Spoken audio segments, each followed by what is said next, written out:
Acontece. Tá valendo aqui no nosso bate-pronto de hoje um par de ingressos pro Festival de Pagode Let's Grow, que acontece amanhã no Paraná Clube, com diversas atrações, entre elas as bandas Terra Samba e Exalta Samba. Pra concorrer... Quer cantar? Não, nada mal. Literalmente. Curtir o Terra Samba não é nada mal. Cara, já fui em várias. Eles não conhecem, TT. Não é da época. Não pegaram a referência. Eu fiz aqui, ó, até a dancinha com a mãozinha aqui, ó, do nada mal. 20 anos não sabe nem o que é isso. O Terra Samba é assim, swing pra você e pra mim. É isso outro aí. nível isso aí. Pra concorrer é só você mandar um print da nossa live do YouTube. Do rap. Manda aqui no nosso WhatsApp 419-8418-1071. No final, a gente anuncia o ganhador ou a ganhadora. E aí, a pergunta do dia é: o problema da seleção brasileira qual é? 18% estão dizendo que o problema é o ataque, 13% dizendo que o problema é a zaga, 26% estão botando a culpa nos laterais e 42% dizendo que o problema desta seleção é o treinador. Continue participando, já já a gente traz mais uma parcial por aqui. Mandar um abraço para os nossos ouvintes que estão registrando a audiência. O Samuca, lá da Fazenda do Rio Grande, final do telefone 8462. Sou coxa e não largo esse osso. Quem não tá no céu não tem como abraçar os anjos, tá dizendo ele por aqui. Que isso? Tá inspirado tá inspirado na sexta-feira. O Alfredo Neto do Bom Retiro, mais um vexame da seleção brasileira. E o que dizer do Diniz? Quer inventar tática, esquema de jogo novo.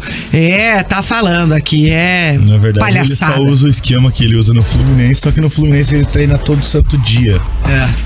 E o treinamento dele é tipo do Guardiola, repetição até funcionar. Na Copa de 2026 vai estar tinindo. Com a gente também o Rodrigo Bueno, lá no Mato Grosso do Sul. Rodrigo Furtoso, marcando audiência. Daniel Barbosa, William Marcelo, Rodrigo Gomide, Ratazana da Malásia, o Vitor Garcia, o Guilherme C. Muita gente participando por aqui. E você que tá conosco no YouTube, não esquece, é claro, de deixar o seu like. Bom, 1h12, vamos falar do Verdão, porque o Alexandre Senechal vai trazer aí o levantamento do aproveitamento do Thiago Kozlowski no comando do Coritiba, Ale. Vamos lá, TT. Na semana passada a gente trouxe aqui no Bate Pronto o levantamento do percentual de pontos conquistados pelo Kozlowski e mostrando que esse percentual seria suficiente para o Coritiba estar próximo do Goiás, o time logo acima na tabela, 18º, mas não para brigar contra o rebaixamento. E aí o Kozlowski, uma semana depois, duas vitórias seguidas contra a América e contra o Cruzeiro, o Kozlowski falou sobre esse assunto na coletiva, não gostou do levantamento, falou, mas não é um número frio, tinha que ver se tivesse pegado na questão anímica, na questão de moral, desde o início, a gente teria conseguido fazer um trabalho diferente e tudo mais.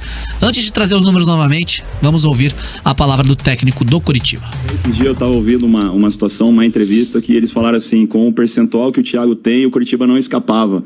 Só que me coloca desde o início, ou me coloca pelo menos com 2 vitórias, né? Que dentro desses 14 jogos eu peguei com 2 vitórias. Com a arrancada que eu tinha, eu saía da zona, porque eu fiquei a 1 ponto da zona quando eu peguei nessa arrancada de 4. Eu fiquei a 1 ponto da zona. Imagina eu saindo da zona. O psicológico dos atletas, a janela ia ser melhor, todo mundo ia querer vir pro Coritiba, todo mundo muda todo o esquema do clube. Agora, se você pegar o número frio, é lógico que eu não ia sair, né? Mas se eu tivesse desde o início, isso eu enfatizo, o Coritiba não estaria nessa situação. Nós estaríamos ali brigando fora da zona, uma Sul-Americana, beliscando uma situação ou outra, né? Isso eu tenho certeza absoluta. Eu fiz 8 vitórias, nós estamos com 8 vitórias. Se você pegar o número de jogos e a porcentagem, nós estamos dentro daquilo que era programado para o início do ano, né? Então, assim, eu estou absolutamente tranquilo com o trabalho, cara, assim, tenho o suporte diretivo e, assim, entendo a situação da torcida, que ela tá magoada, né? Mas o verdadeiro coxa branca, o cara que vem pro estádio, que ele entende de futebol, que ele assiste os jogos, ele sabe que o trabalho está sendo bem feito. Ele sabe da dificuldade do Campeonato Brasileiro. E ele sabe que tem um treinador ali dentro que o representa e que faz o melhor pro clube. Então, assim, eu estou absolutamente tranquilo com relação a isso e agora, nesses últimos 4 jogos, 4 ou 5, né? Eu espero que a gente continue nessa batida, fazendo o nosso melhor e tentando trazer os resultados pro Coritiba. E o Kozlowski, depois dessas 2 vitórias, teria números sim pra pelo menos estar brigando pra não cair. Eu refiz o levantamento agora com o Kozlowski, são 22 jogos, 8 vitórias, 1 empate e 13 derrotas. O Thiago conquistou 25 pontos e isso dá 37,8% de aproveitamento. Difícil o número, concordo. O que isso significa? Significa o aproveitamento do Bahia. Se a gente fizer uma regrinha de 3 básica, Kozlowski desde o início com esse aproveitamento, Coritiba teria 38 pontos conquistados no Campeonato Brasileiro, estaria com a mesma pontuação do Bahia, que é o primeiro time fora da zona de rebaixamento, estaria brigando até o final para conseguir escapar.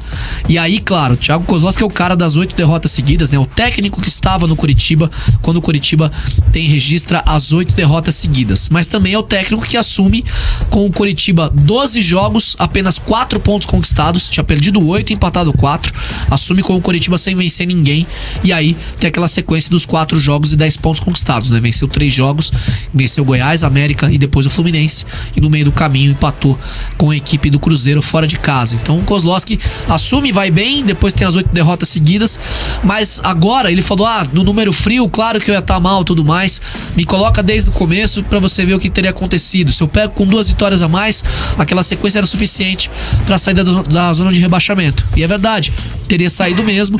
E aí ele falou uma coisa que o Wilson bateu aqui na nossa entrevista na quarta-feira. A nossa janela foi pior por causa da situação muito ruim do Coritiba no campeonato, na lanterna, muito tempo na lanterna do campeonato, muitos pontos pra sair da zona de rebaixamento. E o Wilson falou isso aqui na bancada, né, Dal? Que ele falou sobre a questão, muitos jogadores não quiseram vir ao Coritiba no meio do ano por conta da provável, né, que já estava encaminhada, queda para a Série B do campeonato. Mas pelos números, até pelo Coritiba mostrou com o Kozlowski, me parece claro que ele tem pelo menos culpa do que o primeiro técnico do Coritiba no Brasil. Segundo, né? O Antônio Oliveira ficou só um jogo, mas que o Antônio Carlos Zago, né? Que ficou nessa sequência aí, sem nenhuma vitória pelo Coxa. E já venceu ontem na sua estreia pela Bolívia. Eu avisei que a Bolívia ia ganhar. Só pra fazer esse leve pitaco, daqui a pouco a gente vai falar sobre isso. Eu venho... Já elenquei algumas vezes os culpados aqui, né? E normal. Porque em um ano tão ruim, né? É um ano que o Coritiba tem um iminente rebaixamento pra acontecer, né? Tem chance matemática? Tem, beleza. Mas muito difícil que não aconteça algo... que aconteça algo de diferente que não seja queda pra Série B do Campeonato Brasileiro. Sim. Eu acho que o Thiago Kozlowski, mesmo com as 8 derrotas em sequência, é o menos culpado. Na minha opinião, ele é o menos culpado, né? O pessoal naturalmente pega ranço dele porque ele tá na zona de rebaixamento, ele não conseguiu salvar o time. Mas, eu volto a lembrar, aqueles 4 jogos que ele faz 3 vitórias no empate, o estádio inteiro gritou o nome do Thiago. O estádio inteiro. Hoje, o estádio inteiro aplaude se ele vai expulso, o estádio inteiro xinga. Hoje ele é o único vaiado na escalação do Coritiba. Exatamente. No sistema de som no estádio. Né? E aconteceu de novo na Vila Capanema no último jogo. E isso já passou por vários jogadores. Teve um jogo que o Robson foi muito vaiado na escalação inicial. Contra o Palmeiras. E o Diogo Oliveira também foi vaiado, né? O jogo tá sendo vaiado sempre, toda vez que ele até entra. por conta do acontecimento, né? Isso eu vou deixar como um caso à parte mesmo, porque daí é um acontecimento, é uma agressão, o cara que... Não é rendimento. Não é rendimento, exatamente, isso. Perfeito. Até porque eu não acho que a torcida do Coritiba tava tão decepcionada assim com as atuações dele. Até porque o Diogo no jogo contra o Atlético vai muito bem. Também é verdade. Né? Ele vai muito bem, que o Robson tá suspenso, ele joga muito bem como um ponta direita ali, ele fecha muito espaço, ele ajuda muito na defesa, aí contra o Galo ele se machuca. Né? Tanto que ele sai no intervalo, ele e o Kusevich saem no intervalo, até por conta da cabeçada, por conta da briga ali que teve entre os dois, mas o Diogo Oliveira estava realmente machucado. E acabou machucando, né? O Kusevich, mas nesse sentido de que... Eu não vou ficar machucado sozinho. Venham comigo. Que ele não tava assim, ele não tava tão mal. Hoje, natural que a torcida vá vaiar pelo que aconteceu. Assim como a gente repercutiu aqui que o Gessé mostrou o dedo pra torcida, o Gessé vai ser vaiado a partir do momento que ele entrar no campo. Claro.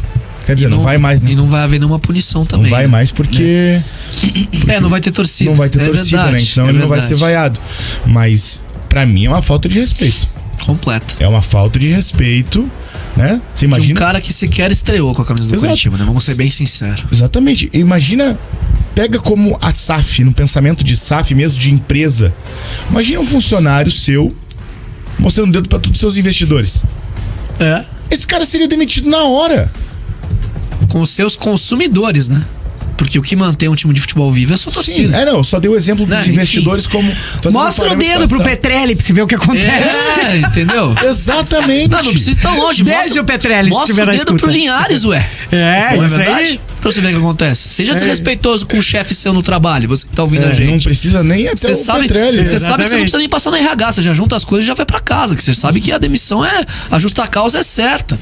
É uma falta de respeito e, assim, ultrapassar o limite num ambiente profissional. Assim, a O mesma trabalho coisa. dos caras, o campo de jogo é o trabalho dos A caras. mesma coisa que eu chegar aqui, te dar uma cabeçada e fraturar o seu rosto Exatamente. e não ser demitido. E é vergonhoso. Quando ele fez isso, a gente tava jogando bola, foi fora, então não conta. Né? Ah, tá. Era fora do trabalho. Que mentira. Que mentira. Tem muita Olha o tamanho dessa participação. cabeça, não. você dá uma cabeçada nele e eu tô morto. Nós já velho. brigamos em quadra várias, nunca de sair na mão, lógico, né? Uma Acho que quebra a discussão tua assim, cabeça. em Mas de quadra, dedo eu e o na Dalk. cara, Pô, é. já, opa. Muita participação. inclusive. Faz parte do futebol. Esse ano, inclusive. Esse ano, hein, Dalk? Faz parte do Faz futebol. parte. Faz parte. Galera Coxa participando por aqui. O André Ramiro. A torcida que não abandona, mas muitas vezes atrapalha.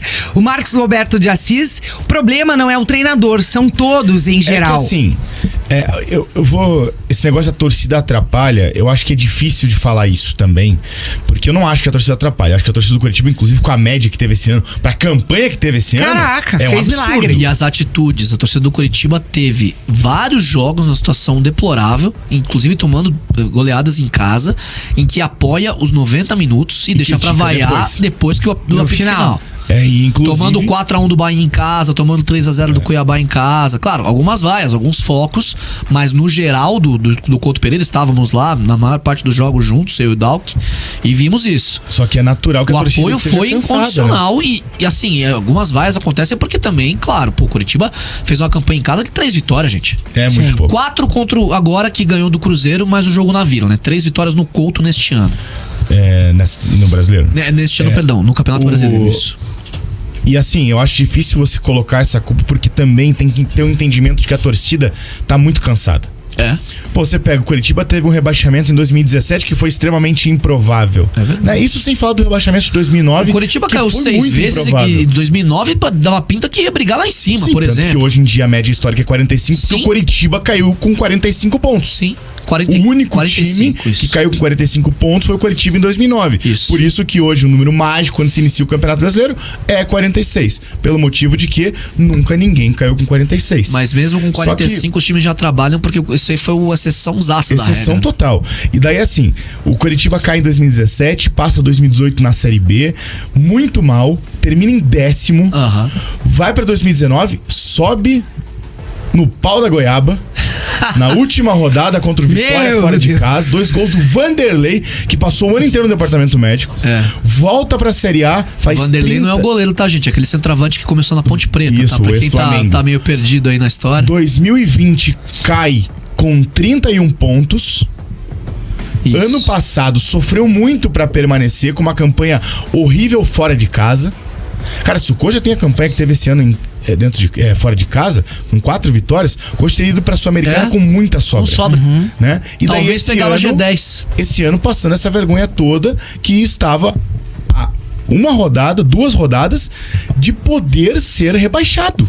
Eu Já. acho que o mais vergonhoso Né, é então- ter passado o campeonato inteiro na zona de rebaixamento. Sem dúvida. Não saiu nenhuma rodada, galera. Colocou a boca pra fora da Cara, água em nenhum isso eu momento. acho que é, a maior vergonha. Até em 2020, que foi muito mal, acho que saiu em 2 ou 3 rodadas da zona de rebaixamento. É, no início. Né? E em 2017 foi um ano que passou 37 rodadas fora da zona de rebaixamento. Não, Ainda 17 é um falando, absurdo. ainda falando do Thiago, o André Ramiro diz aqui, tá certo o Thiago, também acho que estaríamos fora da zona de rebaixamento. Pena que queimamos um treinador promissor. E ele complementa, isso sem o Thiago pedir jogador nenhum, hein? Ele pegou a bomba andando. Mas e com o investimento da SAF pro ano que vem pra montagem de um time pra subir pra primeira divisão? Por que não o Thiago? Eu manteria o Thiago, só que eu acho que Qual já o problema? se criou uma resistência do torcedor com o Thiago. Mas será que ele não Isso. trabalha desde o início? Será que não seria... Não, eu gostaria de ver. Pra ser muito sincero, eu gostaria de ver. Porque assim, só velho, que reclama a do pressão Thiago. tá O tão Thiago, grande. pra mim, o único problema é que ele não usa um meia e 3 atacantes. Eu jogaria, ainda mais pela situação, aberto. Mas quem sabe montando um time Pois é. do zero, não do zero, né? Vai ter várias peças que vão permanecer, é claro. Mas montando um time com a cara dele, treinando inicialmente, trazendo jogadores que ele possa opinar e participar da contratação, talvez possa evoluir. Só que o que me incomoda nesse caso é que se o Coritiba, por exemplo, estreia ano que vem contra o Maringá na primeira rodada do Paranaense e empata. Cara, você vai cair de pau em cima do Vai. Thiago já. Sim. Vai. Entendeu? Daí Agora, é um problema. Um time com Gabriel, Natanael, Thalisson, Thiago Dombrowski, Reinaldo, Kusevich, Vitor Luiz ou Jamerson, Andrei, Sebastian Gomes, Marcelino Moreno por dentro, vamos supor, Caio César, Robson e Slimani. Não, mas daí calma. Calma, eu tô dando um time num 4-3-3 com Marcelino de meia. Não coloquei nem Bruno Gomes, por exemplo, poderia entrar. William Farias poderia entrar. Eu tô dando um time de jogadores que tem contrato pro ano que vem.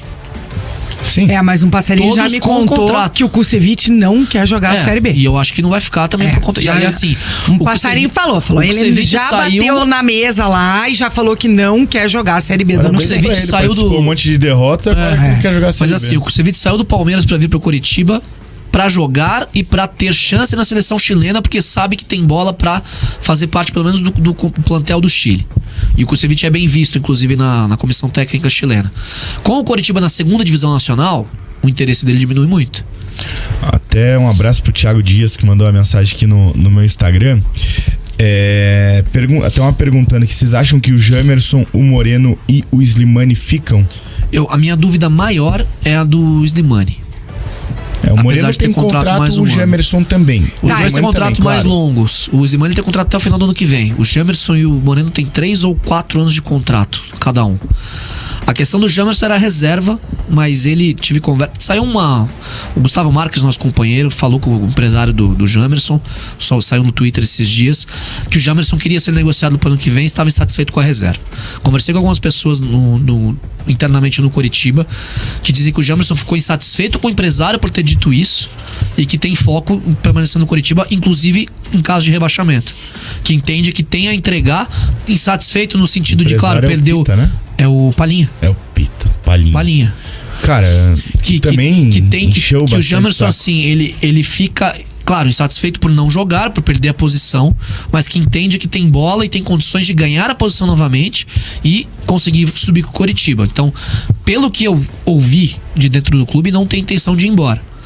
Tem intenção de ficar e tem contrato longo, assim como Marcelino Moreno, assim como o Andrei, assim como o Bruno Gomes, que foi comprado, assim como Thiago Dombrowski, assim como Jean Pedroso, Thalisson Gabriel, Natanael, O próprio Kusevich tem contrato Kusevich longo. tem contrato longo. Que O daí Robson, que assinou, acho que não me engano, termina no 2 ano que anos. vem. O contrato do 2 Robson. O Slimani termina no final do ano que vem. Tem Falando peças. de Slimani, ontem ele entrou pra história, né, gente? Ontem teve um jogo das eliminatórias da africanas pra Copa do Mundo e o Slimani marcou um dos gols da vitória da Argélia por 3-1 sobre a Somália e se tornou o maior artilheiro das eliminatórias africanas. No total são 18 gols, igualando o Drogba, ex-atacante do Costa do Marfim, que já jogou no Chelsea, no Galatasaray da Esse Turquia. famosíssimo. Então o Slimani aí batendo mais um recorde. O Slimani é um centroavante espetacular. Tem 35 anos, mas é um baita centroavante. O cara de pivô, o cara de atacar espaço quando precisa, apesar de não ter uma grande velocidade. Tá 6 jogos sem marcar pelo Coritiba, né? Mas é o terceiro gol dele seguido pela Argélia. Ele marcou 2 na última data FIFA em 2 jogos e agora marca nesse primeiro jogo da Argélia contra a Somália nas eliminatórias. É um cara que eu gostaria muito que ficasse, porque eu acho que na Série B ano que vem ele Vai Vai moer. sobrar. Vai sobrar. moer. Aham, também acho. Então e tomara que fique. E assim, ele me parece um cara, pelo que eu escuto lá dentro, claro, a gente não tem contato, infelizmente, né? Que é muito centrado, muito focado e muito profissional. E que Eu não é um sei se cara ficaria. sensacional. Mas eu acho que ele ficando seria o melhor 9 pro Coritiba pra Série B. Com todo o respeito. O Léo Gamalho, artilheiro da Série B. Desculpa, o Léo Gamalho já tá em final de carreira. César O Marcante Zimani acabou de também tá, mas é perguntar do outro Léo Gamalho nível, aqui, gente. inclusive. Aí, atrás, agora o Edu vai jogar porque é Série B, foi artilheiro pelo Brusque. Agora o Léo Gamalho volta. Gente, não existe O Coritiba tem que pensar no comparação, futuro gente. e não tem comparação. O Zimani tem 35 anos, mas o Zimani pode ajudar O Léo Gamalho tem até 37. a preparar um outro centroavante. Pô, traz o Luizão de volta. Foi artilheiro da base do Coxa. Você acha que com o Zimani do lado não ia ajudar muito o garoto? Pô, Entendeu? Acho que é esse o grande ponto. Não tem, mas não tem comparação desse jeito. Me desculpe, é só comparar a carreira. Claro, Pelo amor de claro. Deus. O Léo Gamalho é artilheiro de toda a Série B que ele joga, beleza. Tranquilo, mas chega a Série A, o recorde de gols que o Léo Gamalho fez na Série A foi ano passado. Por exemplo, 7, o artilheiro pelo da Coxa. Série B é o Gustavo Coutinho do Goianiense. Bom jogador. Bom jogador. Seria melhor ter o Coutinho do que o Slimani no Curitiba no que vem? Não. Você entendeu a Não, comparação? de É esse que é o jeito ponto. nenhum. O Edu foi artilheiro pelo Brusque há 2 anos. O Bergson foi O artilheiro da Série Bergson B. foi artilheiro da Sim. Série B, jogou no Atlético Não aqui. dá pra comparar, né? Pois é. Não tem comparação. É esse o ponto, entendeu? Tomara Opini- que o Slimani fique. opinião do Daniel Borgonovo, estão de sacanagem. O Thiago escala errado, faz substituições erradas em todos os jogos. Ainda não está pronto, na opinião aqui do nosso ouvinte. Mas aí entra muito também no ponto da fraqueza do elenco. É. E ele mesmo falou isso esses dias na entrevista coletiva. Tá, vou trocar, vou por quem? Falou do É, Robson, né? É. Mas esse é o ponto, Quem né? tá fazendo gol aqui? É. Ele falou pro repórter, quem tá fazendo gol aqui? Aí o Robson voltou a fazer, né? É, que naquele momento era Engraçado, ninguém, né? Que naquele ninguém. momento era ninguém fazendo Ninguém. gol. E daí o Caio tava no Pan-Americano. Isso. E quando o Caio entrava antes do Pan-Americano, a torcida chiava. É. Né? Então, assim, o elenco do Curitiba foi montado de uma maneira pífia. Sim. E esse é o ponto. Pra Série A, né? no Você caso. podia ter o Guardiola, que talvez ele não desse jeito. E assim, tem também a questão. O melhor jogador do Curitiba era o Bruno Gomes. E ficou no banco vários jogos porque o Bianchi vinha bem. E aí você vai criticar o Kozlowski por manter um cara que tá confiante e deixar o outro tá voltando de lesão do banco? Não, tem que respeitar o momento do jogador. Pra mim, eu gostaria de ter visto mais o Curitiba com o Marcelino de 10 e 2 pontas. E não o Marcelino aberto. Com liberdade pra jogar. Talvez pra mim isso seja a grande ressalva. Mas o que mais, com o que ele tem nas mãos, ele poderia ter feito neste ano? De tão diferente. Queria que o pessoal escrevesse nos comentários aí. O Daniel Barbosa dizendo que o Coritiba precisa investir em jogadores novos e promissores. Verdade. O Rodrigo Furtoso pergunta se o ex-técnico do Goiás, o Armando Evangelista, não seria uma boa. Acho que até pro Atlético Eu ia acho ser uma excelente boa, hein? pros dois. Cabe no Exatamente. teto, né? Pros Cabe dois, nos eu dois acho. tetos, Pois é. inclusive. Cabe Eu no acho teto uma- e cabe também no pensamento do Atlético de não trazer treinadores grandes estrelas. O Goiás né? não foi o medalhão. América Mineiro em 2023 por causa do cara, desse português, o Evangelista. Porque ele fez um grande trabalho. O Goiás é um time encardido Sim. com todo mundo. A diferença do Goiás pro América, os dois encardidos. Mas o América com uma peneira na defesa e o Goiás não. Essa foi a grande diferença dos dois no campeonato. E potencializou jogadores, né? O Lucas Pois Alter, é. por exemplo, um caso. O Matheus Babi é outro caso. Babi é o cara de uma bola. O Goiás joga pra uma bola do Babi. Não vai jogar a bola pro Babi correr atrás Babi do, e João da bola. Magno, né? Dois Babi e jogadores João de Magno, mesma os característica dois. ali. Você pega o Alano. O Alano jogaria em qual O time da próprio Série A? Morelli, né? O Morelli é bom. O Morelli jogaria no também. Curitiba, Mas, seria o primeiro volante do entra Coxa. em potencializar Você jogadores. entendeu? né? Mas tem vários caras ali que são promissores e tudo mais. Sim. Mas é um time que, no papel, era o pior time do campeonato desse ano. Sim.